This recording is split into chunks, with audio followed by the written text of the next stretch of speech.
Halo teman-teman, di sini saya akan membahas tentang sistem reproduksi pada wanita. Pertama-tama sebelum saya bahas, apa sih itu sistem reproduksi pada wanita? Nah, sistem reproduksi pada wanita adalah sistem biologis yang terdiri dari organ dan jaringan yang berfungsi untuk reproduksi atau berkembang biak pada wanita. Nah, sistem reproduksi pada wanita ini dibagi menjadi dua, yaitu sistem reproduksi eksternal dan sistem reproduksi internal. Pertama-tama kita akan membahas sistem reproduksi eksternal terlebih dahulu ya. Pertama-tama saya akan membahas tentang genitalia eksternal. Nah, ini gambarnya genitalia eksternal. Di sini ada mus pubis, di sini ada klitoris, di sini ada uretra, di sini ada vagina, di sini ada selaput darah atau humen.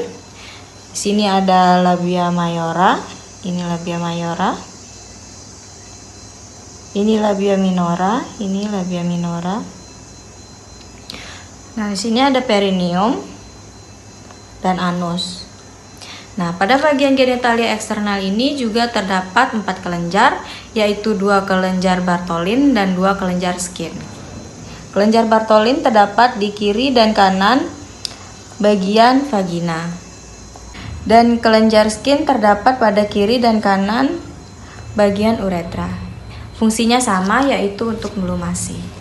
Selanjutnya saya akan membahas tentang genitalia internal. Genitalia internal merupakan alat kelamin yang tidak tampak dari luar dan berada di bagian dalam. Yang pertama di sini, ini gambarnya. Yang pertama di sini adalah uterus. Uterus merupakan tempat menempelnya sel telur yang sudah dibuahi dan tempat berkembangnya sel telur. Di sini ada ovarium. Ovarium ini tempat terbentuknya sel telur dan tempat hormon seksual wanita, yaitu hormon estrogen dan progesteron. Di sini ada fimbriae. Fimbriae ini merupakan rumbai-rumbai yang membawa sel telur menuju ke uterus. Di sini ada tuba Fallopi. Tuba Fallopi ini merupakan jalur yang dilewati oleh sel telur menuju ke uterus, juga tempat bertemunya sel telur dan sperma. Selanjutnya di sini ada serviks. Ini serviks atau bibir rahim. Di sini ada vagina. Lalu di bagian uterus ini terdapat lagi di beberapa lapisan. Yang pertama ini adalah fundus, bagian atas ini fundus. Nah, bagian jaringannya di sini disebut dengan endometrium. Bagian sini disebut dengan myometrium. Myometrium ini terdiri dari 3 otot polos. Lalu di sini ada perimetrium. Bagian sini ada perimetrium. Selanjutnya kita akan membahas tentang tulang panggul. Tulang panggul ini dibagi menjadi 2 bagian, yaitu pelvis mayor dan pelvis minor. Pelvis mayor ini terdapat di atas linea terminalis yang berfungsi untuk menopang abdomen. Sedangkan pelvis minor itu terdapat di bawah linea terminalis yang berfungsi untuk menopang organ-organ reproduksi. Tulang panggul ini dibagi menjadi 4 bagian, yaitu ada 2 bagian tulang koksai dan ada 1 tulang sakrum. Nah, pada bagian bawah ini disebut dengan os coccygeus. Pada bagian os koksai dibagi lagi menjadi beberapa bagian, yaitu os ilium, os isium, dan os pubis.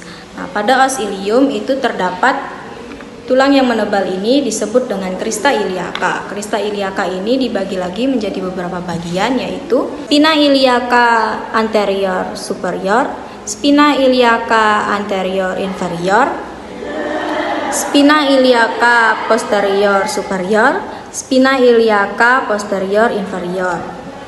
Selanjutnya kita ke os isium. Os isium ini dibagi lagi menjadi beberapa bagian, yaitu di sini ada tuber ischiadica, ini tuber ischiadica. Nah, di sini ada foramen aptorotorium. Pada bagian ini disebut dengan os acetabulum. Nah, pada bagian tonjolan di belakang ini disebut dengan os spina ischiadica.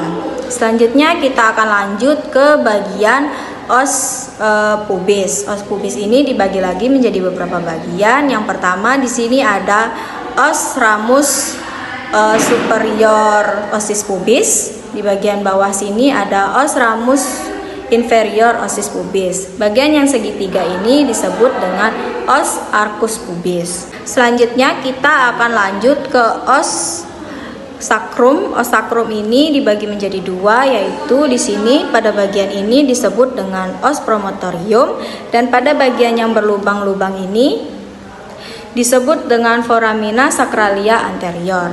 Selanjutnya pada bagian ujung di sini ini adalah os coccygeus. Os coccygeus ini terdiri dari 3 sampai 5 ruas tulang. Selanjutnya kita akan membahas artikulasio yang ada pada anatomi panggul.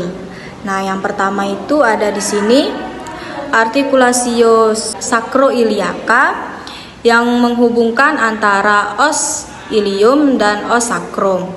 Nah, pada bagian bawah ini itu dinamakan artikulasio sacrococcygeus yang menghubungkan antara os sacrum dan os coccygeus. Nah, selanjutnya di sini ada artikulasio symphysis pubis yang menghubungkan antara pubis kanan dan pubis kiri. Selanjutnya kita akan membahas tentang ligamen. Ligamen yang pertama adalah ligamen pubicum. Ini ligamen pubicum. Ini ligamen sacroiliaca. Pada bagian sini ini adalah ligamen sacrospinarum. Ini adalah ligamen tuberculosum. Selanjutnya kita akan membahas tentang otot-otot pada panggul. Ini dia gambarnya. Yang pertama ada musculobulbocavernosus. Ini musculobulbocavernosus. Lalu ada musculogluteus maximus. Ini dia musculogluteus maximus. Lalu ada musculotempator ani. Lalu di sini juga ada musculopinter ani. Ini yang ini anus. Lalu ada juga musculotuber ischiadica. Ini dia musculotuber ischiadica. Selanjutnya kita akan beralih ke bentuk-bentuk panggul. Ini dia.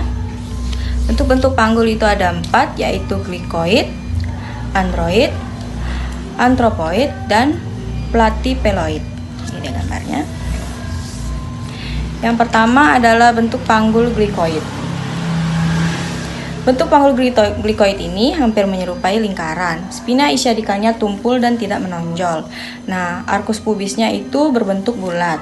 Bentuk seperti ini itu umum ditemukan, dan pada wanita 41% wanita memiliki bentuk panggul seperti ini. Selanjutnya ada bentuk panggul android. Nah, bentuk panggul android ini hampir menyerupai hati. Spina ischiadicanya menonjol dan os sacrumnya lurus dan tidak melengkung. Nah, bentuk seperti ini itu terdapat pada 33% pria. Selanjutnya kita akan beralih ke bentuk antropoid. Nah, bentuk antropoid ini hampir menyerupai segitiga. Spina ischiadicanya itu tidak menonjol. Bentuk seperti ini lebih banyak ditemukan pada pria daripada wanita. Jika pada wanita, maka wanitanya berperawakan tinggi dan memiliki tungkai panjang. Selanjutnya ada bentuk platypeloid. Ini dia, bentuk platypeloid ini menyerupai bentuk oval dan jarang ditemukan pada pria maupun wanita. Selanjutnya saya akan menjelaskan tentang pemeriksaan panggul luar. Nah, tujuannya untuk menilai keadaan dan bentuk panggul, apakah ada kelainan dan keadaan yang dapat menghambat jalan lahir. Pada pemeriksaan panggul luar ini ada 4 pemeriksaan, yaitu distansia spinarum, distansia cristarum, conjugata externa, dan pengukuran likat panggul.